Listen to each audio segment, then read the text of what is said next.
आपले सगळे सेनापती दाभाडे असतील, पुरंदरे असतील, पेशवे असतील, या सर्वांना सगळ्यात महत्वाची गोष्ट जर काही केली असेल तर मराठी माणसाला स्वप्न बघायला लावलं आणि ते आपल्या पलीकडचं बघायला लावलं. शिवछत्रपतींनी स्वराज्याचं बिरवलं. संभाजी महाराजांनी, छत्रपती संभाजी महाराजांनी रक्ताचं सिंचन केलं, ते रोप व्हावं आणि त्या रोपावरती त्याचा वृक्ष व्हावा म्हणून एक दूरदृष्टीचं जे स्वप्न असतं ते स्वप्न मराठी माणसाला दाखवायचं काम जर कोणी केलं असेल तर ते व्यापक स्वप्न शिवछत्रपतीनंतर छत्रपती शाहू महाराजांनी केलं. पराक्रमी छत्रपती संभाजीराजे महाराज यांचे पुत्र छत्रपती शाहू महाराज थोरले सातारा गादी यांच्याविषयी आज एक व्याख्यान आयोजित केले होते. या व्याख्यानात प्राध्यापक डॉक्टर गणेश राऊत यांनी सर्व इतिहास प्रस्तुत केला. नमस्कार. देवदेव संस्थान सारसबाग पर्वती पुणे कोथरूड याच्यातर्फे मी आपल्या सर्वांचं स्वागत करतो. आजचा दिनविशेष म्हणाल तर छत्रपती शाहू सातारकर असं म्हणायचा उद्देश म्हणजे आपल्याकडे शाहू म्हणलं की सगळ्या लोकांच्या डोक्यात कोल्हापूरचे प्रामुख्याने येतात. तर सातारकर शाहू ज्यांनी साधारणतः 42 वर्ष मराठी राजवटीचा कारभार सांभाळला आणि अत्यंत लहान वयात म्हणजे वयाच्या 18व्या वर्षी त्यांना कैद करून नेण्यात आलं आणि पुढे ते मोगली अंमलाखाली बराच काळ होते. त्यांना माझ्या अंदाजाने सांगता 68 वर्षाचं आयुष्य लागलं, 60 ते 62 वर्षाचं. त्यातला त्यांनी 42 वर्षाचा जो काळ आहे त्याच्यामध्ये औरंगजेबासारख्या माणसाकडनं त्यांनी अनेक गोष्टी शिकलेल्या होत्या असं मला वाटतं. की तोपर्यंत आपल्याकडची परंपरा अशी होती की जे राजे असायचे म्हणजे छत्रपती शिवाजी म्हणा, छत्रपती संभाजी म्हणा, हे प्रामुख्याने स्वतः युद्धावर जाऊन लिडरशिप घ्यायचे. शाहूंच्या काळामध्ये त्यांनी आपल्या मानसिकतेत फार मोठा बदल असा केला की स्ट्रॅटेजी करणारा माणूस हा युद्धापासून थोडासा बाजूला राहिला तरी चालेल, पण तो बाकीच्यांचं त्याच्यावरती नियंत्रण करू शकतो. आणि त्यांनी सरदारांना एवढी मोकळीक दिली, पण अशीही मोकळीक दिली नाही की मन मानेल तसं त्यांना करता येईल. प्रत्येक मोहिमेवर त्यांचं बारीक लक्ष होतं. खरं म्हणजे मी या विषयावरती बोलण्याला अधिकारी माणूस नाही आहे. प्राध्यापक गणेश राऊत देसाई कॉलेजमधले इतिहासाचे प्राध्यापक आहेत आणि त्यांचा शाहू या विषयावरचा अभ्यास आहे. याविषयी ते आपल्याला मार्गदर्शन करणारच आहे. तसेच ते हेरिटेज वॉक पुण्यामध्ये भरपूर ठिकाणी घेत असतात. संस्थांशी त्यांचा जुना संबंध आहे. त्यांनी आमच्या बाळाजी विश्वनाथ पेशवे यांची जी समाधी आहे सासवडला तिथं पण त्यांनी व्याख्यान दिलेलं होतं. मला एकच याविषयी आजच्या दिवसाला आपल्याला असं सांगायचं आहे की आता आपण लोकांनी भाटगिरी सोडून जे इतिहासाचं संशोधन करतात त्यांच्या लोकांच्यापर्यंत आपण आणि त्या लोकांच्यापर्यंत आपण पोचलं पाहिजे. कारण आता असं व्हायला लागलं आहे की संशोधन करणारी लोकं थोडे पाठीमागे जायला लागले आणि संशोधन मांडायची पण त्यांची तयारी नाही आहे. कारण कोण कुठल्या बाजूनी त्या संशोधनाकडे बघेल हा थोडासा विषय झाल्याकारणाने याचा तोटा असा असतो की लोक संशोधन थांबवतात, आपली पुस्तकं पुढे मांडत नाहीत. तर आपल्यासारख्या सर्वसामान्य लोकांची खरं म्हणाल तरी जबाबदारी आहे की अशा संशोधकांच्या पाठीमागे आपण उभं राहिलं पाहिजे आणि आपला खरा इतिहास आपण त्यांच्याकडनं समजवून घेतला पाहिजे. आता थोडं आपण मी असं नेहमी म्हणतो आली की आपण थोडं कादंबरीच्या इतिहासातनं बाहेर येऊन सत्याच्या इतिहासाकडे यायला लागेल.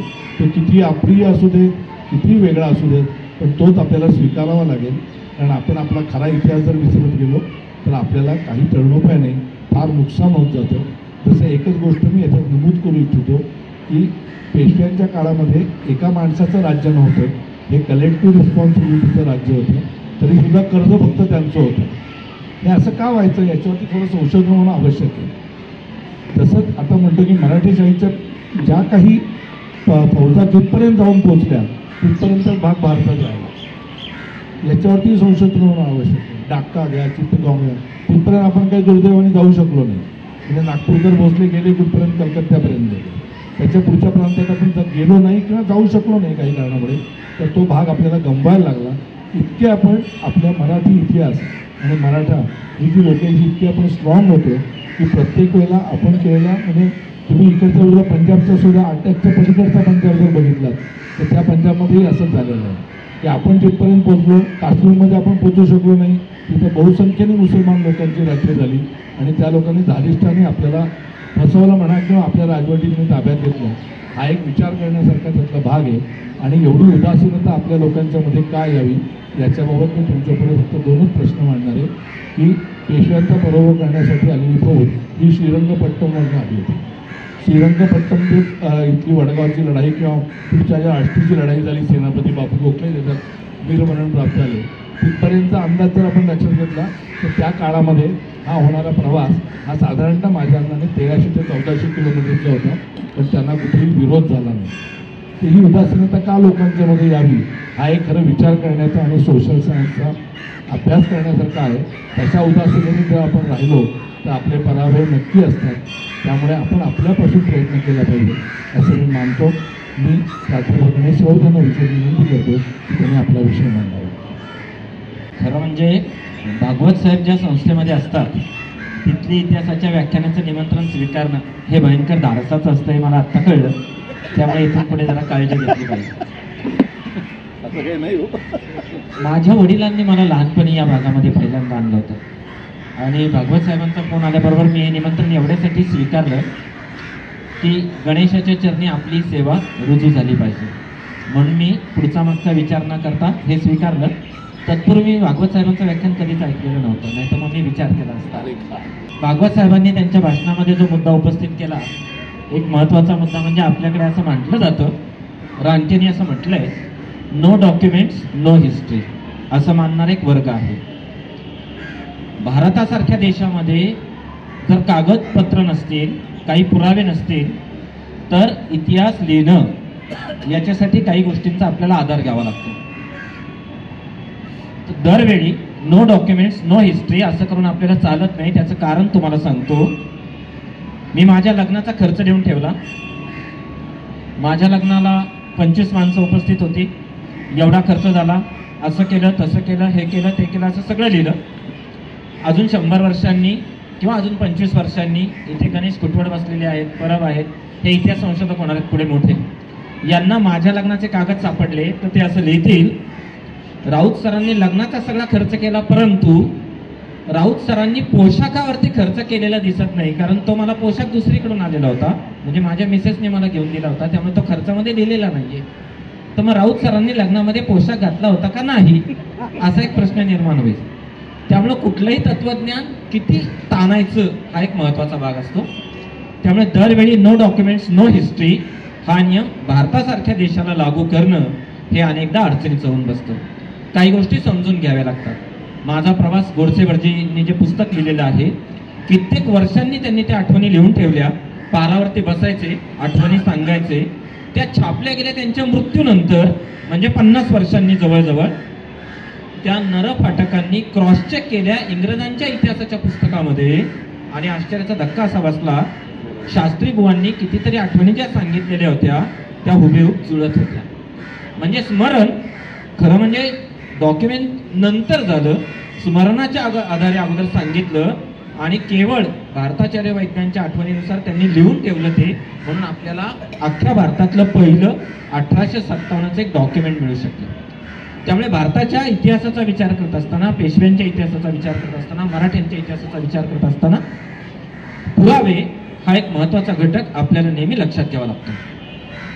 आज आपण ज्यांच्या स्मृतिदिनानिमित्त इथे जमलेलो आहोत ते थोरल्या स्वामींचे नातू, छत्रपती संभाजी महाराजांचे पुत्र छत्रपती शाहू महाराज यांच्या आठवणी जाग्या करण्यासाठी इथं जमलेलो आहोत. संस्थानला विशेष धन्यवाद. अलीकडे कृतज्ञता नावाची चीज हरवत चाललेली आहे. आपण आपल्या पूर्वजांचं कृतज्ञ स्मरण अशासाठी केलं पाहिजे, ते होऊन गेले म्हणून आज इथे गणेश राऊत नावाचा माणूस व्याख्यान द्यायला उभा आहे. अन्यथा ही परिस्थिती खूप अवघड होती. इतिहासातून काय दाखला घ्यायचा तर केशवसूत असं सांगतात, प्राप्त काल हा विशाल भूदर सुंदर लेणी तयात खोद. म्हणजे हा जो सगळा भूतकाळ मिळालेला आहे, या भूतकाळाच्या आधारे वर्तमान काळ जर चांगला घडवायचा असेल आणि भविष्याकडे जर वाटचाल करायची असेल तर इतिहासाचा अभ्यास करणं हे अनेकदा अपरिहार्य ठरतं. शाहू महाराजांविषयी त्यांच्या व्यक्तिमत्वाचं जे वर्णन केलेलं आहे तर एक गोष्ट आपण लक्षात घेतली पाहिजे, जो वारसा त्यांना मिळालाय, अत्यंत पराक्रमी आजोबा, स्वराज्य संस्थापक आजोबा, अत्यंत पराक्रमी वडील ज्यांनी या स्वराज्यासाठी हौतात्म्य पत्करलं, आणि मग शाहू महाराज. आता त्यांच्या व्यक्तिमत्वाचा विचार करत असताना अनेकदा व्याख्यानामध्ये लोक शंका विचारतात, त्यांनी मुघलांचं पारिपत्य का केलं नाही, बाजीरावला स्वातंत्र्य का दिलं नाही, मुघलशाही नष्ट का केली नाही, निजामशाही नष्ट का केली नाही. खूप दिवस माझ्याही मनामध्ये असे विचार यायचे. याचं उत्तर एका स्टॉकहोम सिंड्रोम नावाच्या संज्ञेमध्ये लपलेलं आहे. स्टॉकहोम सिंड्रोम म्हणजे काय, तर एखाद्या माणसाने समजा मला पकडून नेलं आणि मला जर असं वाटलं की तो माणूस आता मला ठार मारणार आहे आणि प्रत्यक्षात उलट झालं, त्या माणसाने मला सांभाळायला सुरुवात केली, त्याने माझे लाड करायला सुरुवात केली, त्याने मला कधी ठार मारलं नाही, तर काही वर्षांनी मला त्या माणसाबद्दल आत्मीयता वाटायला लागते. छत्रपती शाहू महाराजांच्या जीवनाचा जर आपण या पद्धतीने विचार केला की कदाचित शाहू महाराजांच्या जीवनाशी या स्टॉकहोम सिंड्रोमचा काही संबंध आहे का नाही. खरं म्हणजे औरंगजेबाने मनात आणलं असतं तर छत्रपती शाहूंना ठार मारणे हे त्याच्यासाठी फक्त 1 मिनिटाचं काम होतं. औरंगजेबाला पश्चाताप 2 गोष्टींचा झाला. 1, छत्रपती शिवाजी महाराज त्याच्या तावडीतून सुखरूप सुटले. 2, छत्रपती संभाजी महाराजांना आपण खूप लवकर मारले. त्यामुळे त्याच्याही मनामध्ये एक शल्य होतं की आपण या मुलाला ठार मारता कामा नये. इतिहासकारांमध्ये अनेक गोष्टी असतात. छत्रपती शाहू महाराज कधीही दिल्लीला गेलेले नव्हते, त्यांना दिल्लीला कधी नेलेलं नव्हतं. औरंगजेब जिथे जिथे हिंडत होता तिथे तिथे त्यांनी शाहूंना आपल्या बरोबर नेलेलं होतं. हळूहळू जेव्हा त्याचा पूर्ण विश्वास बसला तेव्हा तो बाहेर सोडायचा. शाहू महाराजांना येऊन मराठी सरदार भेटायचे. कधी कधी स्वारी केलेले, औरंगजेबाच्या सैन्याचा पराभव केलेले मराठे शाहू महाराजांना भेटून गप्पा मारून वगैरे पुढे जायचे. इतकं या दोघांमध्ये संपर्काचं वारं चालू होतं. म्हणूनच पुढे महाराणी ताराबाईंनी जेव्हा सांगितलं की हा तोतया आहे तेव्हा त्याच्यावरती कोणाचाही विश्वास बसला नाही. आणि महाराष्ट्राच्या इतिहासामध्ये तोतयाचे बंड तर किती होऊन गेले सांगायची गरजच नाही. सदाशिवरावांचा तोतया महाराष्ट्रामध्ये आलेला होता. त्याच्या अगोदर छत्रपती शाहू महाराज हे तोतये आहेत अशी भूमिका महाराणी ताराबाईंनी घेतली, परंतु ती इतिहासाच्या कसोटीवरती टिकणारी नव्हतीच. म्हणून महाराजांचं जे स्वभाव वर्णन त्यांच्या आजूबाजूच्या लोकांनी, समकालीन लोकांनी आणि नंतरच्या लोकांनी जे करून ठेवलेलं आहे त्याच्यामध्ये त्यांनी असं लिहिलंय, मनुष्य मात्र लहान थोर दास दासी पदरचे त्यांचा बाप प्रतिपालन करता ते दुःख स्मरून क्लेश झाले, ते लिहावयास असमर्थता झाली, कारण असा प्रभू दयावंत दुसरा झाला नाही. आता आजूबाजूची माणसं जेव्हा लिहितात तेव्हा आपण नेहमी इतिहासकाराला सत्य गाळून घ्यावं लागतं. पु ल देशपांडे त्याला गाळीव इतिहास असं म्हणायचं. आता हे जे ऐतिहासिक सत्य असतं ते सत्य आपल्याला पारखून घ्यावं लागतं. एखाद्या व्यक्तीने जरी काही लिहिलं तरी त्याचे समकालीन वेगवेगळे पुरावे असतात. मुघल इतिहासकारांनी असं लिहिलंय, छत्रपती शाहू महाराज एके दिवशी छावणीतून पळून गेले. आता इतिहासाच्या अभ्यासकांसाठी खूप महत्वाची गोष्ट अशी असते, इतिहास कोण लिहितं हे खूप महत्वाचं असतं. एकदा एक वाघ एका चित्रकलेच्या प्रदर्शनामध्ये गेला आणि त्याने एक चित्र पाहिलं आणि तो संयोजकांकडे गेला आणि तो म्हणाला, हे चित्र ज्याने काढलं त्याला जरा बोलवून आणा. ते म्हणाले, काव काय काम नाही म्हणजे चित्रकाराला बोलवा तर खरं. आणलं त्या चित्रकाराला बोलून.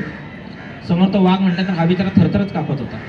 त्या वाघाने त्या चित्रकाराला विचारलं, अरे तू माझा जबडा फाडताना याला दाखवलंयस, तू कधीतरी पाहिलेस का आयुष्यात? मी जर मनात आणून ठरवलं एक पंजा फक्त तुझ्या गालावर मारायचा तर काय होईल तुझं? त्यामुळे कोण इतिहास लिहितो, कोण चित्र काढतो, आता इथे चित्र लावलेली आहेत पेशव्यांची, आपण ती चित्र पाहिली तरी आपल्या लक्षात येतं. चित्र कोण काढतं, इतिहास कोण लिहितं हे सगळ्यात महत्वाचं असतं. म्हणून know the historian before reading the history असं म्हटलं जातं. इतिहास वाचण्यापूर्वी इतिहासकार कोण आहे हे लक्षात घेणं खूप महत्वाचं असतं. म्हणून कॉस्मॉडी गार्दाचा शिवछत्रपतींचा इतिहास वेगळा असतो, मेंदळ्यांचा इतिहास वेगळा असतो, राऊतांचा वेगळा असतो, आणखी कुठल्या कुठल्या इतिहासकारांचा इतिहासामध्ये बघण्याचा दृष्टिकोन जो असतो तो नेहमीच वेगळा असतो. त्यामुळे शाहू महाराजांबद्दल जे लिहिलेलं आहे, अमृत शंकरराव दिनकरराव नावाचा एक मराठा सरदार होऊन गेला, त्याने असं लिहिलंय, कैलासवासी महाराजांसारखा गरीब नवाज हा राजा होणे नाही. आता म्हणजे काय दयाचं अंतःकरण असेल असं वर्णन केलेलं आहे. महाराज पालखीतून निघाले आणि रस्त्यामध्ये जर कोणावरती अन्याय झालेली व्यक्ती धावत पळत आली, पालखी जागेवर थांबवून त्या व्यक्तीची सगळी फिर्याद ऐकून घेऊन त्याला न्याय कसा देता येईल याच्यासाठी तात्काळ तिथल्या तिथे त्या सगळ्या प्रकरणाची चौकशी केली जायची. आजच्या काळामध्ये न्याय मिळणं हे किती दुर्लभ झालेलं आहे आपल्याला माहिती आहे. अनेकदा आजोबांच्या काळातल्या केसेस सुद्धा अजूनही सुटत नाहीत. या पार्श्वभूमीवरती आपल्याला नेहमी मुघलांच्या इतिहासातलं जहांगीरचं उदाहरण सांगितलं होतं की घंटा बाहेर बांधून ठेवलेली होती. इथे प्रत्यक्ष रयतेतला सामान्यातला सामान्य मनुष्य हा छत्रपतींना आता हे जे लिहून ठेवलंय ना त्यातला दुसरा अर्थ लक्षात घेतला पाहिजे की याचा अर्थ असा की मध्ये कुठलाही अडथळा न येता सामान्यातल्या सामान्य माणसाला न्याय मागण्यासाठी छत्रपतींकडे डायरेक्ट जाता येत होतं. हा त्या कथेमागचा खरा अर्थ. न्याय मिळेल का नाही माहित नाही, कारण राजसत्तेवरती बसलेल्या सर्वच माणसांना सर्वांनाच न्याय देता येणं शक्य असतंच दरवेळी असं नाही. मी कोणावरही अन्याय होऊ देणार नाही एवढी काळजी घेऊ शकतो. सर्वांना न्याय लगेचच मिळेल असं नाही, परंतु छत्रपतींकडे जाऊन तात्काळ मला जो न्याय मिळू शकतो ते खूप महत्वाचं. आता हे सगळं होत असताना महाराजांनी जे राज्य केलेलं आहे ते आपल्याला त्याचा अभ्यास करणं जास्त महत्वाचं. 42 वर्षांचं राजकीय जीवन जवळजवळ छत्रपतींना मिळालं. थोरले महाराज वयाच्या 50शी मध्ये गेले. छत्रपती संभाजी महाराज त्याहीपेक्षा खूप लवकर गेले. सरासरी महाराष्ट्रातल्या माणसांचं सरासरी आयुष्य रानडेंच्या काळामध्ये 40 वर्ष होतं. 40 वर्षाच्या पुढे माणसं जगली तर हा खूप वर्ष जगला, हा म्हातारा झाला, हा अतिप्रौढ झाला असं म्हटलं जायचं. अशा कालखंडामध्ये हे एकमेव छत्रपती आहेत ज्यांची कारकीर्द, ज्यांचं आयुष्य 68व्या वर्षापर्यंत चाललं. त्यातले 42 वर्षही त्यांना राज्य करण्यासाठी मिळालेली होती. मराठी राज्याची शान त्यांनी राखली. अत्यंत निस्पृह असं वर्तन त्यांनी केलं. आता सगळ्यात महत्वाची गोष्ट अशी आहे, कुठलीही व्यक्ती आपल्या बालपणी आपल्यावरती झालेल्या संस्कारांपासून मुक्त राहूच शकत नाही. वय जसं जसं वाढत जातं तसं तसं भूतकाळातल्या आठवणी आपल्या लक्षात यायला लागतात. आंधी चित्रपटामध्ये संजीव कुमार सुचित्रा सेनला सांगतो, कोई भी रास्ते पलटकर नहीं आते. आयुष्यातला कुठलाच रस्ता परत माघारी येऊ शकत नाही. आज इतिहासावरती बोलणं खूप सोपं आहे, छत्रपतींची आठवण करणं खूप सोपं आहे. उद्या काय होईल हे माहीत नाहीये. आज संध्याकाळी मृत्यू येईल का नाही माहीत नाहीये. उद्या कुठे प्रवासाला पाठवलं जाईल माहीत नाहीये. आपल्या जवळपास असणाऱ्या कुठल्या माणसाचं धर्मांतर होईल हे माहीत नाहीये. कदाचित आपलंही धर्मांतर कधी होईल हे माहीत नाहीये. कदाचित आपल्याला आपल्या आईपासून लांब ठेवलं जाईल हे माहीत नाहीये. रोज मृत्यूची टांगती तलवार घेऊन जगायचं. आणि जरी सोन्याच्या ताटामध्ये पंचपक्वान्न वाढली तरी थोड्या वेळाने काय होणार हे माहीत नाही.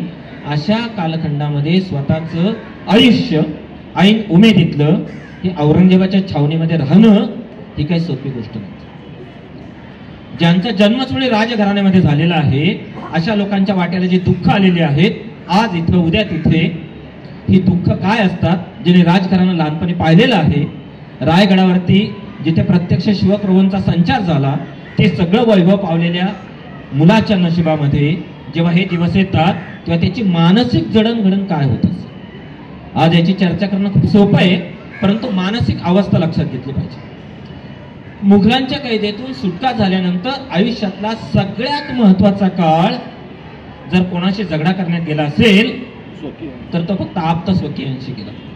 अमेरिकेमध्ये जगभरातल्या 185 देशांमधल्या खेकड्यांचं प्रदर्शन भरलं होतं.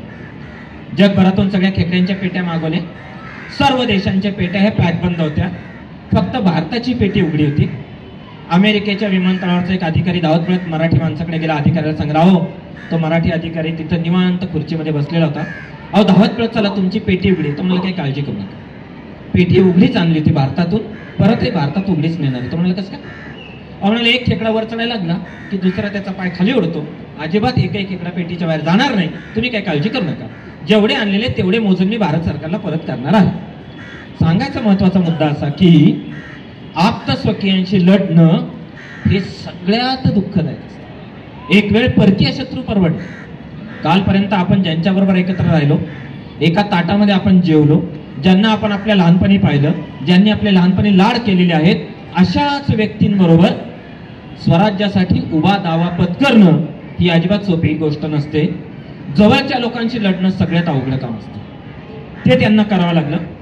मराठा सरदारांमधलं वैमनस्य, मराठा सरदार एवढे हुशार होते. मी फक्त कोणाचे आडनाव घेणार नाही, आणि मी जेव्हा मराठी म्हणतोय तेव्हा महाराष्ट्रात राहणारा आणि मरता तवा अटता इथे मराठा अशी जी मराठ्यांची व्याख्या आहे ते, त्याच्यामध्ये राऊत सरदार पण आले. म्हणजे मला टीका करायची झाली तुम्ही राऊत सरदारांवर करेन. तर मराठा सरदार अशी वाट बघत होते, औरंगजेब प्रबळ आहे, निजाम प्रबळ आहे, शाहू महाराज प्रबळ आहेत, महाराणी ताराबाई प्रबळ आहेत, आपण कोणाच्या बाजूला जायचं. जो ज्या दिवशी विजेता असेल तिकडे आपण गेलं पाहिजे. त्यामुळे जिकडे सरशी तिकडे आपण गेलं पाहिजे. त्यात काही चूक नव्हती. तो काळाचा एक रेटा असतो. शेवटी असं आहे, काळ प्रवाहामध्ये माणसांना राहावं लागतं. आपलं सगळं आयुष्य दोन गोष्टींवर चालतं, एक सोय आणि दुसरी गैरसोय. इतिहासकाराला या दोन गोष्टींकडे दुर्लक्ष करून कधी चालत नाही. आणि ह्या सगळ्यातून निर्माण झालेली कटुता जी असते, एकदा का काचेचे दोन तुकडे झाले, एकदा का कपाचे दोन तुकडे झाले, ते कुठल्याही रसायनाने चिकटवा, ते आपले खून मागे सोडूनच जातात. आणि इथे तर मानवी रक्तसंबंध आहेत, मानवी नात्यांचे धागे आहेत. त्यामुळे त्या कटू आठवणी, त्या विस्मृतीत जाणं कधी शक्य नाही. हे सगळं झाल्यानंतर त्या छावणीतलं जीवन पहा कसं आहे. 1705 मध्ये महाराणी येसूबाईंनी चिंचवडच्या मोरया गोसावीने एक पत्र लिहिले, मोरया देवांना. त्याच्यामध्ये त्यांनी काय लिहिले माहितीये? साहुकारांचे 5-7 सहस्त्र ब्रह्मस्व झाले, आता कोणीही देत नाही. पैसे सगळे संपलेले आहेत, आता कोणीही कर्ज सुद्धा देत नाही. राजवैभवामध्ये वाढलेल्या माणसांना निर्धनतेसारखं दुःख नाही. आपल्या दैनंदिन गरजा भागवण्यासाठी आपल्याला पैसे मागावे लागणे, कोणासमोर तरी हात पसरावे लागणं. एकेकाळी एका राजप्रमुखाची पत्नी असणाऱ्या त्या मानी स्त्रीला किती वेदना झाल्या असतील. औरंगजेबाने छत्रपती शाहूंचं लग्न लावल्यानंतर निरोप पाठवला की त्यांची बायकोला भेटायला पाठवा. येसूबाईंनी कणखर भूमिका घेतली, नवरी पाठवायची नाही. आपण आपल्या तत्वांना अजिबात तिलांजली द्यायची नाही. म्हणजे या बाईंचा करारीपणा, मानीपणा काय आहे ते या प्रसंगातून दिसतो. या बाईंनी जे पत्र लिहिलेलं आहे त्याच्यामधून असं दिसतं काय भीषण परिस्थिती असेल या लोकांवरती, कसे जगत असतील या सगळ्या कालखंडामध्ये ते. आणि मग आता मुघलांनी सुटका का केली, तर त्याचं एक सोपं कारण असं होतं, भेदनीती. औरंगजेब काही वेडा नव्हता. औरंगजेब जर वेडा असेल तर त्याला मारायला मोठे मोठे लोक असायला पाहिजे, मी सुद्धा पुरेसे. औरंगजेब खूप मोठा असेल तर त्याचा पाडाव करणारी माणसे त्याच्यापेक्षा मोठी असतात. शत्रू जर दुर्बल असेल, शत्रू जर सामान्य असेल तर त्याला मारायला असामान्य लोकांची गरज नसते. औरंगजेब ज्याच्या ताब्यामध्ये आजचा भारत, आजचा पाकिस्तान, आजचा बांगलादेश एवढा सगळा 22 सुब्यांचा प्रदेश ज्याच्या ताब्यात, जो स्वतःची राजधानी 25 वर्ष सोडून बाहेर पडलेला, जगाच्या इतिहासामध्ये कुठलाही राजा स्वतःची राजधानी 25 वर्ष सोडून बाहेर पडलेला नाही. आणि तरी दिल्लीमध्ये औरंगजेबाची सत्ता कोणालाही ताब्यात घेता येत नाही. राजपूत सुद्धा दिल्लीच्या गादीवर बसायचं स्वप्न पाहू शकत नाहीत. अशा अत्यंत प्रतिकूल परिस्थितीमध्ये ज्यांचं राज्यच मुळी 2-3 जिल्ह्यांपुरतं सीमित झालेलं आहे, असे मराठे स्वप्न बघतायत. ते दक्षिण दिशा ओलांडतायत, नर्मदेच्या पार जातायत. तर औरंगजेब हा काही वेडा नव्हता. औरंगजेबाने छत्रपतींना अशासाठीच ठेवलेलं होतं, वेळ आली रे आली की यांची सुटका करायची आणि मग मराठ्यांच्या राज्यामध्ये भांडणं लागली पाहिजेत. मराठ्यांचा खरा वारस कोण. आता असं सगळं झाल्यानंतर जेव्हा दिल्लीला पत्र पाठवली आणि शाहूंचा प्रतिनिधी जेव्हा दिल्लीला भेटायला गेला, त्याच वेळेला महाराणी ताराबाईंचा प्रतिनिधी सुद्धा तिथे भेटायला गेला. आणि निजामानी आणि बादशाहच्या वजिरांनी अशी भूमिका मांडली, चौथाई सरदेशमुखीचे अधिकार हवे असतील तर आता असं करा, ह्या दोघांना तुम्ही असं सांगा, तुम्ही दोघं अगोदर फायनल काय ते ठरवा, कोणाला द्यायचं, मग आम्ही तुम्हाला देऊ. द्यायला आमचा काही नकार नाही. आता असं आहे, वचने किम दरिद्रता, वचनच द्यायचं झालं तुम्ही काय, मी तुम्हाला 50 लाख रुपये पण देईन. द्यायचंच नाही म्हटल्यावर काय जातं. तुम्ही दोघं आपापसात ठरवा. अहो ते ठरत नव्हतं म्हणून तर तुमच्याकडे आलो ना अर्ज घेऊन, नाही तर तुमच्याकडे कशाला आलो असतो. हा प्रश्न महाराष्ट्रातच निकाली निघाला असता. हे औरंगजेब बादशाहला आणि त्याच्या मुलांना कळत होतं. औरंगजेब बादशाहच्या तालमीत त्याची मुलं तयार झाली होती. औरंगजेब बादशाह जेव्हा 90 वर्षाचा होऊन मरण पावला तेव्हा त्याचा 65 वर्षांचा मुलगा मी कधी राज्यावर बसतो याची वाट बघत होतो. 90 वर्ष जगणं सोपं आहे का त्या काळात? आणि 90 वर्ष आपला एकही मुलगा आपल्यावर बंड करू शकणार नाही. अकबराला पळवलं आणि इराण इराकमध्ये त्यांनी हत्या घडवून आणली अकबराची, जो छत्रपती संभाजी महाराजांनी भेटला होता. काय औरंगजेबाची ताकद होती बघा. आपण नुसतं म्हणतो कानून के हात लंबे होते, औरंगजेब के हात कितने लंबे है. त्या औरंगजेबानी यांच्या तालमीमध्ये स्वतःच्या मुलांना तयार केलेलं आहे. ती मुलं काही सुखासुखी अशी सत्ता सोडतील? त्यांनी तेच सांगितलं, तुम्ही आता जा आणि हा निकाल हा फक्त तलवारीच्या जोरावरती लागणार आहे. त्यामुळे अपरिहार्यरित्या महाराष्ट्रामध्ये भांडणं होणं हे सुरू झालं. आता महाराजांच्या आयुष्यामधला सगळ्यात महत्वाचा जर गोष्ट कुठली असेल, पेशव्यांना पेशवेपद का दिलं असं खूप लोक विचारतात. त्यातला एक सगळ्यात महत्वाचा भाग आहे, छत्रपती शाहूंच्या मनामध्ये पेशव्यांबद्दल सॉफ्ट कॉर्नर निर्माण व्हायचं कारण काय. जी गोष्ट कुठल्याही सरदाराला जमली नाही ती बाळाजी विश्वनाथांनी करून दाखवली, ती म्हणजे छत्रपती शाहूंच्या मातोश्रींची मुक्तता. आपली आई ही मुघलांच्या ताब्यामध्ये आहे आणि आपण साताऱ्याला राजसिंहासनावरती बसलेलो आहोत. आपला राज्याभिषेक झालेला आहे आणि आपली आई मात्र अजूनही कैदेमध्ये आहे. त्या राजसिंहासनाचे काटे कसे टोचत असतील? राजमुकुट नेहमीच काटेरी असतो. रोज क्षणोक्षणी एकदा तरी आईची आठवण मनातून येत असणार. अरे ज्या अवस्थेमध्ये आपण राहत होतो त्याच अवस्थेमध्ये आपली आई आहे आणि त्या आईला सोडवून आणायचं सगळ्यात महत्वाचं काम जर कोणी केलं असेल तर ते बाळाजी विश्वनाथांनी केलं. म्हणून त्यांच्या घराण्यामध्ये वंश परंपरागत पेशवेपद जे देण्यात आलं त्याच्या मागे जी अनेक कारणं आहेत त्यातले सगळ्यात महत्वाचं भावनिक कारण आहे. अनेकदा बुद्धीपेक्षा भावना श्रेष्ठ ठरते, त्याचा तो उत्तम नमुना आहे. तो जो करार झाला चौथाई देशमुखीचा, त्याच्यामध्ये काय म्हटलेलं आहे? छत्रपतींच्या वेळचे सर्व स्वराज्य तमाम गडकोट सुद्धा स्वतंत्रपणे आता तुम्ही छत्रपती शाहूंच्या हवाली केले पाहिजे. जे चौथाई देश मराठीतून गेले, उत्तरेमध्ये गेले, दिल्लीमध्ये गेले, सय्यद बंधूंनी मदतीसाठी बोलवलेलं होतं. 1,500 मराठ्यांनी दिल्लीमध्ये स्वतःच रक्त सांडवले. या काही स्वराज्याच्या सनदा सुखासुखी आलेल्या नाहीत, त्या मिळवण्यासाठी 1,500 मराठ्यांनी रक्त सांडवलं आणि खानदेश, गोंडवन, वराड, हैदराबाद, कर्नाटक हा सगळा प्रदेश मुघलांनी सोडून द्यायचा आणि तो मराठ्यांच्या स्वराज्यात सामील करायचा. चौथाई सरदेशमुखी मिळणार, त्याच्या बदल्यात मराठ्यांची 15,000 फौज दिल्लीच्या मुघल बादशाच्या रक्षणाला राहणार आणि मुघल सुब्यातल्या दरोडेखोरांचा, गुन्हेगारांचा बंदोबस्त करायचा. काय वेळ आली पहा. 1682 ते 1707 औरंगजेब इथे आहे आणि पुढच्या 20 वर्षाच्या आत दिल्लीच्या बादशहाला गुन्हेगारांपासून, दरोडेखोरांपासून, आक्रमकांपासून जर कोणी संरक्षण द्यायचं असेल तर ते आता मराठ्यांनी द्यायचं. कालाय तस्मै नमः. कालाचा काय प्रभाव असतो पहा. कोल्हापूरच्या छत्रपती संभाजींना शाहूंनी त्रास द्यायचा नाही आणि सगळ्यात महत्वाचं म्हणजे बादशहाने मातोश्री येसुबाईंची सुटका करायची. हे सगळं ठरलं आणि हे सगळं ठरल्यानंतर बाळाजी विश्वनाथ पेशवे इकडे परत आले. वयाच्या 53व्या वर्षी त्यांना ते पेशवेपद मिळालेलं होतं. पुढे त्यांच्या मृत्यूनंतर थोरल्या बाजीराव पेशव्यांकडे ते पेशवेपद आले. छत्रपती शाहू महाराज आज ज्याला MBA मॅनेजमेंट असं म्हणतात, व्यवस्थापन असं म्हणतात, काय विचार करत होते बघा. फक्त वयाच्या 20व्या वर्षी तुम्ही थोरल्या बाजीराव पेशव्यांना कसं काय पेशवेपद देताय? लोकांनी ऑब्जेक्शन घेतलं. आता लोक ऑब्जेक्शन घेणारच ना, कारण पोटदुखी हा या जगाचा राष्ट्रीय आंतरराष्ट्रीय रोग आहे.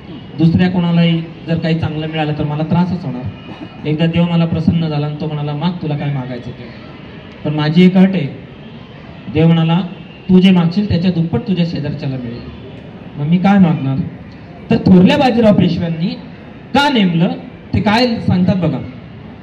वडील दिवंगत झाले ते समय बाजीराव 20 वर्षांच्या वयात होते. बाजीराव साताऱ्याला जाऊन महाराजांस भेटले. त्यानंतर वस्त्रांचे बोलणे लागले. बाजीराव साहेबांचा अवघा वेळ शिपाईगिरीत मग्न. राज्यकारभार चालवावयास सबुरी असावी तो भान नाही. यामुळे या पदाचे उपयोगी नाहीत अशी महाराजांना बहुतांनी मसलत दिली. सर्वांचे ऐकून घेऊन सर्वांचे एकच उत्तर दिले, बाळाजी विश्वनाथ यांनी या राज्यात जीवादारभ्य श्रम साहस करून पुढे सुख भोगिले नाही. याच करता तूर्त यांस वस्त्रे देतो. यांचे दैवी असल्यास श्री शंभू कृपा करील. उपयोगी नाही असे दिसल्यास पुढे विचार होईल.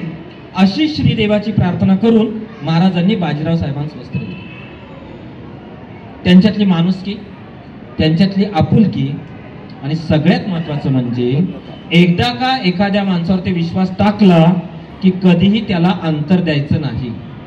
तुमच्या वडिलांनी माझ्यासाठी एवढं रक्त सांडवलं आणि माझ्यासाठीच नव्हे तर स्वराज्यासाठी एवढं रक्त सांडवलं, स्वराज्यासाठी एवढे परिश्रम केले आणि जेव्हा स्वराज्याला चांगले दिवस आले तेव्हा नेमके तुमचे वडील स्वराज्यामध्ये नाहीत. सबब आता तुम्हाला संधी दिलेली आहे, तुम्ही करून दाखवा. थोरले बाजीराव पेशवे अजेय योद्धे होते. त्यांना रणांगणावरती कोणी पराभूत करू शकलं नाही. त्यांनी छत्रपती शाहूंपासून हाच गुण घेतला. एकदा त्यांना खूप भूक लागलेली असताना, पावसाळ्याचे दिवस होते, हाताखालच्या लोकांना सांगितलं, अरे मला खूप भूक लागली आहे, काहीतरी करा. एक मुलगा धावत पळत गेला आणि तो घेऊन आला भाकऱ्या. त्या भाकऱ्या त्यांनी प्रेमाने खाल्ल्या. दुसऱ्या दिवशी म्हणाले, तुला आता बक्षीस, तुला मराठ्यांचा रेशनिंगचा ऑफिसर करणार. दुसऱ्याने लगेचच तक्रार केली. ते म्हणाले, महाराज तुम्हाला माहिती का काल या भाकऱ्या कुठून आणल्या? म्हणे कुठून आणल्या? हा स्मशानात गेला होता आणि तिथे ते म्हणे उंडे होते, ते त्याने आणले, त्याच्या भाकऱ्या केल्या. ते म्हणाले, याने भारी डोकं लढवलं, माझा जीव वाचणं काल महत्वाचं होतं, त्यामुळे याला बढती देणं ते योग्य आहे. आता हा किस्सा खरा का खोटा? तर डर सिनेमामध्ये रात्री लग्न लावायचं होतं 12 वाजता. जुही चावला आणि सनी देओलच्या लग्नाचा प्रसंग आहे. दिग्दर्शकाला आठवलं हारच नाहीये. त्याने एकाला सांगितलं, जा ताबडतोब हार घेऊन. तो धावत पळत गेला आणि हार घेऊन आला. लग्नाचा सीन झाला आणि दोघंही विमानात बसले. दुसऱ्या दिवशी सकाळी डायरेक्टर उशिरा उठला आणि त्याने त्या माणसाला बोलून घेतलं. तो म्हणाला, काय रे रात्री 12 वाजता सगळी दुकानं बंद असेल, तू हार कुठून आणली? काय नाही म्हणजे सोप्या गेलं तर स्मशानभूमीमध्ये 2 हार उचलून आणले घातले यांच्याकडे, म्हणजे झालं आपलं शूटिंग. सांगण्याचा महत्वाचा मुद्दा असा की त्या क्षणी सुचणं ते जास्त महत्वाचं आहे. कोलंबसला स्वारी कशी मिळाली? महाराणीने सांगितलं, चला हे अंड उभं करून दाखवा. सगळ्या दरबारांकडे अंड फिरलं, एकालाही ते उभं करता येईना. यांनी मारली खालून टिचकी, अंड्यातला आतला भाग काढला ना असं हातावरती धरलं. त्यामुळे हे आम्हाला येईल. आम्हाला सुचणं महत्वाचं ना, ते सुचणं जास्त महत्वाचं. छत्रपती शाहूंकडून थोरले बाजीराव पेशवे काय शिकले तर आपल्या हाताखालच्या लोकांना संधी दिली पाहिजे. शिंदे, होळकर, पवार, अनेक सरदार 18 पगड जातींमधले जे उदयाला आले ते सगळे छत्रपती शाहू आणि थोरले बाजीराव पेशवे यांच्या काळात उदयाला आले. शिवछत्रपतींच्या अष्टप्रधान मंडळातले, छत्रपती संभाजी महाराजांच्या अष्टप्रधान मंडळातली घराणं मागे पडली आणि पूर्णपणे आता या कालखंडामध्ये सगळी नवी घराणी उदयाला आलेली दिसतात. आता यातला अर्थ लक्षात घेतला पाहिजे. आपण जेव्हा म्हणतो की छत्रपतींचं धोरण जुने मोडू नये आणि नवे करू नये असं इतिहासकारांनी लिहून ठेवलंय. आमचे गुरुवर्य आरा कुलकर्णींनी मराठ्यांचा इतिहास खंड 1, 2, 3 त्यातल्या दुसऱ्या खंडामध्ये छत्रपतींचं धोरण या शब्दात सांगितलंय. सर मला शिकवायला होते, त्यांच्या घरी पुस्तकांचा अफाट खजिना होता. हे वाक्य त्यांनी त्यांच्या कारभाराबद्दल जे लिहिलेलं आहे त्याला छेद देणारं हे खरं म्हणजे शिवछत्रपतींच्या नातवांचं कर्तृत्व आहे. नाहीतर नव्या माणसांना पुढे आणल्याशिवाय नवक्षितिज दिसणार कसं? मराठे ताराबाईंच्या काळापर्यंत नर्मदा पार होत होते, आता ते उत्तरेच्या दिशेला मसला मारायला लागले. भीमथडीची तट्टळ यमुनेच्या पार जायला लागले आणि थोरले बाजीराव पेशवे आता स्वप्न पाहायला लागले, महाराज तुम्ही फक्त आज्ञा द्या, या झाडाची मुळच कापून टाकतो, फांद्या आपोआप कोसळून पडतील. शाहू महाराज म्हणाले, थंडा करके खाओ, थोडा काळ जाऊ द्या, भविष्यामध्ये याच गोष्टी घडणार आहेत, आत्ता काही नको. पालखेडच्या लढाईमध्ये निजामाचा पूर्णपणे पराभव केलेला होता आणि निजामाने सगळी आश्वासनं थोरल्या बाजीरावांना दिली. तत्पूर्वी थोरले बाजीराव पेशवे आणि निजामाच्या 2 ते 3 बैठका झालेल्या होत्या. राजसत्तेपेक्षा बंडखोर केव्हाही परवडतात. मराठ्यांना मुघल बादशाहकडून मागितलेल्या गोष्टी मिळणं अवघड होतं. निजामाने सांगितलं, तुम्ही जे काय मागता त्याच्या 10 पट मी तुम्हाला देईन, तुम्ही काय काळजीच करू नका. बंडखोर काही आश्वासन देऊ शकतात. त्याचं कारण असं असतं, बंडखोर जिंकले तर काहीतरी देणार, हरले तर ते त्याला सांगणार, बघा आम्ही तुला देणार होतो पण आता आम्हीच हरलो तर आम्ही काय तुला देऊ. म्हणजे गाजराची पोंगी वाजली तर वाजली, नाही तर मोडून खाल्ली. त्यामुळे निजामाने मुघलांच्या वतीनं आपलं स्थान दक्षिणेतलं अत्यंत बळकट करून घेतलं. आणि ते किती बळकट करून घेतलं? भारत स्वतंत्र होईपर्यंत निजाम हा भारत स्वतंत्र झाल्यानंतर सुद्धा 1 कोटी रुपये पाकिस्तानला पाठवून शस्त्रास्त्र आणून भारताशी लढत होता. त्याची तयारी. आणि कासिम रजवी तर सांगत होता 3 दिवसाच्या आत दिल्लीवरती आमचा झेंडा, आसफजाही घराण्याचा झेंडा आता लहरणार आणि अख्खा भारत आम्ही ताब्यात घेणार. दिवा स्वप्न पावीत तर रजवीनच. पुढे काय झालं ते आपल्याला माहिती आहे. आता शाहूंचं नैतिक बंधन जे आहे त्या नैतिक बंधनाने शाहूंनी ही सगळी माणसं आपल्या होती घट्ट धरून ठेवली. म्हणजे गांधीजी नेहमी असं म्हणायचे, माझ्या अवतीभोवती जे सगळे कार्यकर्ते आहेत ते माझ्यापेक्षा जास्त शिकलेले आहेत, ते माझ्यापेक्षा जास्त बुद्धिमान आहेत, परंतु ह्या सगळ्या बुद्धिमान लोकांना आकर्षून घेणारं म्हणजे उत्तम हार असतो. त्या हाराला उत्तम फुलं लावलेली असतात, त्याचा धागा मात्र बळकट असतो. तो धागा बळकट असेल तरच ती फुलं ओढली जातात आणि ती फुलं शोभा देतात. शाहू छत्रपतींनी नेमकं काय केलं? अत्यंत बलाढ्य सरदार, एक से बढ़कर एक, प्रत्येकाला मनातून वाटत होता आपल्याला पेशवेपद कधी मिळतंय. असं असताना सुद्धा त्या सगळ्यांना स्वतःच्या नैतिक बंधनानं त्यांनी बांधून ठेवलेलं होतं. अत्यंत सूचक भाषेमध्ये पत्र लिहायचे. मस्तानीचं सगळं प्रकरण झाल्यानंतर शाहू छत्रपतींनी पत्रामध्ये एकच वाक्य लिहिलेलं आहे. त्याच्यामध्ये त्यांनी असं लिहिलंय, राऊशी खट्टू करू नये. तुम्ही त्याचं मन नाराज करू नका. हे पुण्यातले त्या काळचे काही आडमुठे लोक होते. मुठा नदीचं पाणी पिल्यावर आडमुठे होणार नाही तर काय होणार. त्यामुळे त्यांनी भयंकर छळलं. आता कोणी कोणाशी लग्न करावं खरं म्हणजे हा ज्याचा त्याचा व्यक्तिगत प्रश्न असतो. शाहूंपर्यंत तक्रारी गेल्यानंतर त्यांनी ते पत्र लिहिलं, परंतु ते पत्र ज्यांच्या हातामध्ये पडलं त्यांना दुर्दैवानं ते काही समजलं नाही. आता थोरले बाजीराव पेशवे गेल्यानंतर शाहूंनी एका वाक्यात आपली प्रतिक्रिया दिली. ते असं म्हणाले, बाजीराव यांनी थोरले बाळाजी पंत नाना यांचे मागे बहुत सेवा निष्ठेने करून मोठी मोठी कार्य करून दाखविली. शेवटी इराणीचे पारपत्य करून पादशाही स्थापावी म्हणून रवाना केले. तेथे आयुष्य थोडे झाले. बाजीरावांचा हेतू राहिला व आमचा संकल्प राहिला. त्यातलं आमचा संकल्प राहिला हे वाक्य खूप महत्वाचं. आमचा संकल्प काय आहे? तहत तंजावर ते कटक कंदार पर्यंत आपल्याला झेप घ्यायची. ते कोण करणार आहे? ते थोरले बाजीराव पेशवे करणार आहे. थोरल्या बाजीराव पेशव्यांनी जर हे करायचं असेल तर त्यांना आपण स्वातंत्र्य दिलं पाहिजे. हाताखालच्या माणसांना भरपूर स्वातंत्र्य देणं, त्यांच्याकडून कामगिरी करून घेणं हे जगातलं सगळ्यात अवघड काम असतं. एखाद्या खुर्चीत बसल्यानंतर स्वतः काम करणं खूप सोपं असतं, काम करून घेणं हे अवघड असतं. हे भागवत साहेबांना माहिती आहे. हा सगळा परिसर सांभाळणं. गणेशाची भक्ती करत असताना लोक झाडाखाली वेगवेगळ्या भक्ती रसामध्ये तल्लीन झालेले असतात. त्यामुळे भक्ती शक्ती या दोन्हीचा संगम इथं चालू ठेवणं याची जबाबदारी त्यांच्यावरती असते. तर शाहूंनी पेशवेपद पुढे बाळाजी बाजीरावास दिलं. आता ह्या म्हणजे नानासाहेबांना दिलं. थोरल्या बाजीरावांच्या मृत्यूनंतर नानांनी 2 कल्पना भारी मांडल्या होत्या. एक, संभाजींना छत्रपती पद द्या, कारण थोरल्या शाहू महाराजांना यांना जो मुलगा झालेला होता तो खूप लवकर अकाली गेला. सातारा कोल्हापूर गादीचं एकत्रीकरण करा अशी कल्पना मांडली होती, परंतु ते काही आलं नाही आणि त्याला थाराही दिला नाही. पुढे काही दिवसांसाठी नानासाहेब पेशव्यांना छत्रपतींनी पेशवे पदावरून दूर केले. दूर केल्यानंतर नानासाहेबांनी काय भूमिका घेतली पहा. ते असं लिहितात, अपराधी सर्वस्वी आहे, आमची चूक झाली. पायांपाशी कोणती सेवा सांगणे ती आज्ञा होऊन पायांचा वियोग मात्र न व्हावा. मला पदावरून दूर करा, माझी काहीच तक्रार नाही.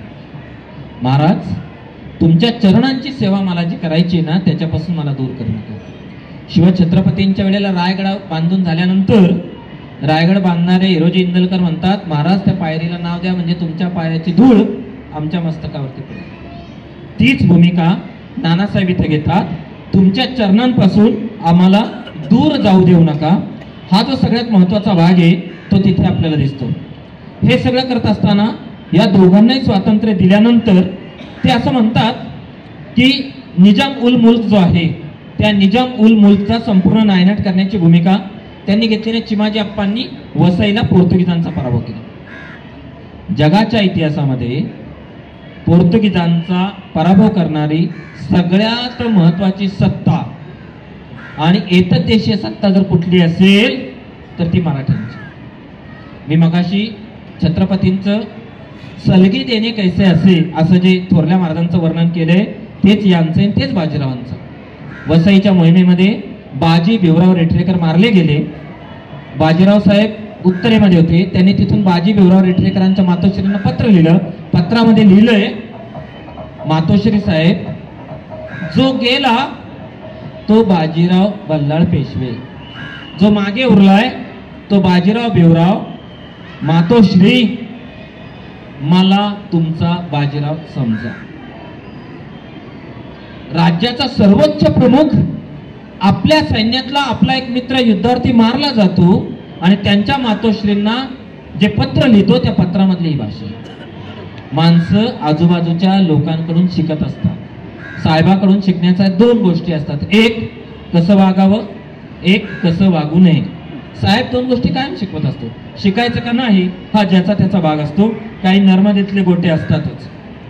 आता शाहूंच्या स्वभावाविषयी जे म्हटलेलं आहे बखरीतले उद्गार तेही खूप महत्वाचे आहेत की त्यांनी असं केलंय की माणसांचे गुणग्रहण केले. ज्या ज्या माणसांमध्ये जे जे गुण होते ते त्यांनी आपल्यामध्ये मुरवायचा प्रयत्न केला, लोकांमध्ये मुरवले.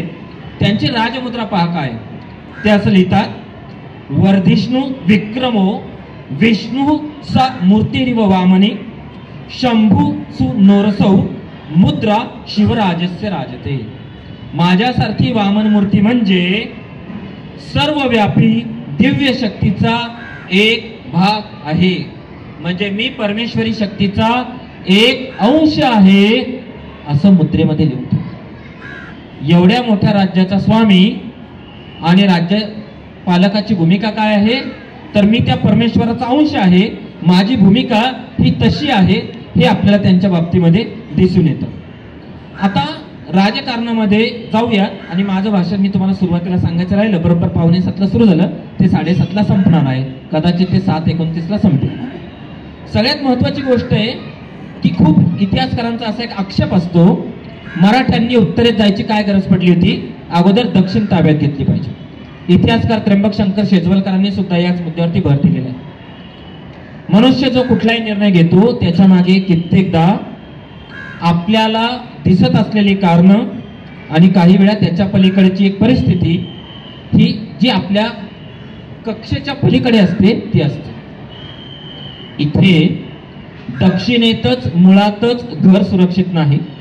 दक्षिणेमध्ये निजाम बुडवायला टपलेला आहे. औरंगजेबानंतर त्याची 2 मुलं दक्षिणच्या सुभावर लक्ष ठेवून येत. दक्षिणचा सुभा किती महत्वाचा याची कल्पना आपल्याला नसते. अनेकदा शहाजहान दक्षिणचा सुभेदार होता, औरंगजेब दक्षिणचा सुभेदार होता, बहादूर शाहकडे दक्षिणच्या सुभेची जबाबदारी होती. कारण मुघलांच्या साम्राज्यातल्या खजिन्याचा निम्मा भाग फक्त दक्षिणेतून येतो. आता अशी जर दक्षिण हातातून सुटली तर काय होऊ शकेल, म्हणून दक्षिणेवरती लक्ष ठेवलं पाहिजे. म्हणून आपण जर भारताचा नकाशा डोळ्यासमोर आणला तर दिल्लीवरून जर खाली रेष अशी मारली तर बरोबर रेषेच्या खाली भोपाळ, माळवा, मध्य प्रदेशचा भाग आहे. मराठ्यांची सारखं माळव्यावर वर्चस्व करायचं चाललंय आणि मुघलांचं ठाणं माळव्याला आहे आणि जयसिंग जो राजपुतान्याचा राजा आहे तो माळव्यावरती स्वारी करतो. परिस्थिती बघा कशी आहे, खालून मराठे माळव्यांवरती स्वारी करतायत, वरून मुघल येत आहेत आणि इकडून राजपुतांना नेमका तोच भाग हवाय आणि तो अशासाठी हवाय हा भाग ज्याच्या ताब्यामध्ये तो उर्वरित हिंदुस्थानवरती राज्य करू शकेल. त्यामुळे अस्तित्वाची लढाई लढत असताना कधी कधी थोडस आपलं घर सोडून दिलं. पुण्यावरती निजामाने स्वारी केली आणि थोरल्या बाजीराव साहेबांनी निजामाला औरंगाबादच्या तिकडे कोण. सगळे लोक म्हणत होते अहो अगोदर पुण्याची मगरमिठी सोडवली पाहिजे. ते म्हणाले काही काळजी करू नका, मी तिकडे त्याचं नाक दाबतो. बरोबर निजाम शरण आला. काही वेळा नेतृत्व करत असताना काही निर्णय घ्यावे लागतात आणि ते निर्णय रणांगणावरती घेणाऱ्या माणसाला त्याच परिस्थितीत घ्यावे लागतात. पानिपतच्या लढाईवरती आक्षेप घेत असताना अनेक इतिहासकार असं म्हणतात की हे दोघं हत्तीवरती बसले होते. आता जर आजूबाजूला 3 लाख लोक असतील तर ते जर दिसायला हवे असतील तर ह्या दोघांनी हत्तीवरच बसलं पाहिजे ना. घोड्यावर जर हे दोघं बसले असते त्यांना बघणार कोण? म्हणजे युद्धाचं जे एक लॉजिक असतं, एक जे तर्कशास्त्र असतं, ते आपल्याला प्राप्त परिस्थिती त्या दिवशी काय होणार हे महत्वाचं. सलग 10 सामने जिंकल्यानंतर सगळ्या ज्योतिषांनी असं सांगितलं 11वा सामना हेच जिंकणार, कारण पूर्वी ज्यांनी 10 सामने जिंकले त्यांनी 11वा सामना जिंकला. पहिली बॅटिंग घेतली तर हा संघ खूप दावा करतो असंही त्यांनी सांगितलं. दुसऱ्यांदा बॉलिंग केली तर 1983 ला जिंकले होते असंही सांगितलं. तो दिवस, त्या दिवशी विजयी भूतकाळ उपयोगी पडत नाही. मी कितीही अभ्यास केला आणि परीक्षेच्या दिवशी त्या 3 तासामध्ये मला जर काहीही आठवलं नाही तर अगोदर वाचलेली हजारो पुस्तकं, गाईड सगळं नष्ट होऊन जातं. त्यामुळे इतिहासामध्ये निर्णय घेताना आज आणि आत्ता समोर शत्रू उभा आहे, तह करताय का? आत्ता सांगा ताबडतोब. काय अफजल खानाचे वारंवार निरोप येत आहेत, महाराजांनी निरोप पाठवला, मला भेटायला मी खूप घाबरलोय, तो तयार झाला. सायकोलॉजिकल वॉर, मनोवैज्ञानिक दबाव आणलेला त्याच्यावरती की मी घाबरलोय आणि या युद्धामध्ये काय होऊ शकतं. अफजल खान जर सुखरूप परत गेला असता तर महाराजांना तो बोलवेल तिकडे जावं लागलं असतं. त्यामुळे त्या क्षणी तुम्ही काय निर्णय घेता. म्हणून राजकारणामध्ये अनेकदा आपल्याला असं दिसतं, एक क्षण भाळण्याचा, पुढचे सगळे सांभाळण्याचे. म्हणून अख्खं आयुष्य राजकारण भाळणं आणि सांभाळणं याच्या मधूनच जात असतं. त्या पहिल्या तीराला जर नौका लावायची असेल तर अनेकदा सोय आणि गैरसोय, भाळणं आणि सांभाळणं याचा विचार करत करत आपल्याला पुढे जावं लागतं. हे दक्षिणेतलं घर आपल्या कब्जामध्ये राहण्यासाठी आपले सगळे सेनापती, दाभाडे असतील, पुरंदरे असतील, पेशवे असतील, या सर्वांना सगळ्यात महत्वाची गोष्ट जर काही केली असेल तर मराठी माणसाला स्वप्न बघायला लावलं आणि ते आपल्या पलीकडचं बघायला लावलं. शिवछत्रपतींनी स्वराज्याचं बिरवलं. संभाजी महाराजांनी, छत्रपती संभाजी महाराजांनी रक्ताचं सिंचन केलं, ते रोप व्हावं आणि त्या रोपावरती त्याचा वृक्ष व्हावा म्हणून एक दूरदृष्टीचं जे स्वप्न असतं ते स्वप्न मराठी माणसाला दाखवायचं काम जर कोणी केलं असेल तर ते व्यापक स्वप्न शिवछत्रपतीनंतर छत्रपती शाहू महाराजांनी केलं. आपण दिल्लीपर्यंत जाऊ शकतो, आपण दिल्ली ताब्यात घेऊ शकतो, आपण दिल्लीचे पालक होऊ शकतो. म्हणून गॉडफादरच्या भूमिकेमध्ये मराठे गेलेले आहेत आणि आता दिल्लीवरती ती कठपुतळी कोण बसवायचा राजा हे आता आम्ही ठरवणार आहोत. महादजी शिंदेच्या कालखंडामध्ये 11 वर्ष दिल्लीवरती भगवा झेंडा लहरत राहिला, त्याची पूर्व पेटिका आपल्यालाही तिथे दिसते. त्यामुळे महाराजांनी जे सगळं केलं ते सगळ्यात महत्वाचं आहे. 12 जानेवारीला आता 1708 ला त्यांचा राज्याभिषेक झाला होता. या जानेवारी 2024 मध्ये त्याला 316 वर्ष पूर्ण होतील. सगळ्यात महत्वाची गोष्ट अशी आहे की 316 वर्ष झाल्यानंतर सुद्धा आज आपण सगळे इथं बसून या सगळ्या आठवणी का काढत आहोत. त्याचं सगळ्यात महत्वाचं कारण असं असतं, इतिहास माणसांना शहाणपण शिकवत असतो आणि तो सांगत असतो आमच्यापासून काहीतरी धडे शिका. इतिहास त्याच्यापासून धडे न शिकणाऱ्यांना शिक्षा केले वाचून राहत नाही. जे आपला इतिहास विसरतात, इतिहास त्यांना क्षमा करत नाही, तो बरोबर ते धडे शिकवतो. 100 वर्षांपूर्वी रशियावरती आक्रमण केलं नेपोलियननी. भूगोलाचा अभ्यास थोडासा कमी पडला, त्या बर्फामध्ये गारठून सैन्य मेलं. 100 वर्षानंतर त्याच वारी हिटलरने आक्रमण केलं. नको इतक्या लवकर जनरल विंटर आला, भूगोलाने ऐनवेळी तडाखा दिला, रशियाने दगदगू धोरण स्वीकारलं, सेना आत आत आत आत आत जात राहिली, पुढचं पाठ मागचं सपाट अशी अवस्था झाली. दुसऱ्या महायुद्धामध्ये जर्मनीला जबरदस्त मार खावा लागला. सगळी सेना जीव वाचवून निम्म सैन्य परत आलं. We learn from history that we do not learn from history. पेशव्यांचा इतिहास, मराठ्यांचा इतिहास, शिवछत्रपतींचा इतिहास आणि सगळाच मानव जातीचा इतिहास माणसांना एकच गोष्ट सांगतो, बाबांनो शहाणपण शिका, अन्यथा तुम्ही नाही शिकलात तर इतिहास तुम्हाला धडा शिकवल्या वाचून राहणार नाही. धन्यवाद.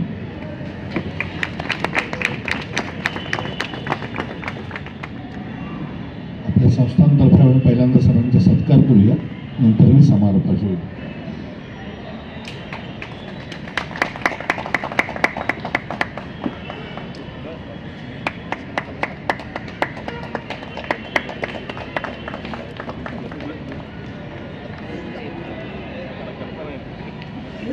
प्राध्यापक आपल्याला किती वेगवेगळी उदाहरणं देऊन संपूर्ण विषय समजावून सांगू शकतो याची प्रचिती आज आपल्याला आली असेल.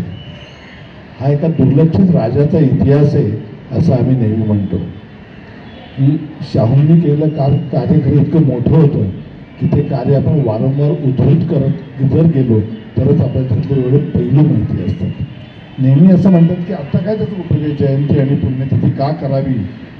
याच्या बाबतीत संतांच्या बाबतीतही ते सांगतात की त्यांच्या आठवणींनी पुढे तुम्ही काय काय त्यातलं शिकत राहाल. तसं शाहूंच्या बाबतीत आहे की आत्ता पण आपल्याला आत्ताच्या राजकारणामध्ये शाहूंचं प्रतिनिधित्व आपल्याला किंवा दिसतं की वेगवेगळे विचार करण्याची जी आत्ताच्या राज्यकर्त्यांची जी तयारी आहे त्याला ही काही पार्श्वभूमी असावी का आपला हा हिंदुस्थानी माणसाचा स्वभावच असावा. आपण सगळ्यांनी आज एक वेगळं चरित्र समजावून घेतलं. देवस्थानतर्फे नेहमी असे कार्यक्रम होत असतात. आपण त्या कार्यक्रमाला जरूर यावं अशी विनंती करतो. हा कार्यक्रम आता इथे संपेल, त्यानंतर आमच्या गणपतीची आरती होईल. त्या आरतीचा आपण लाभ घेऊया. सगळ्यांना आल्याबद्दल धन्यवाद.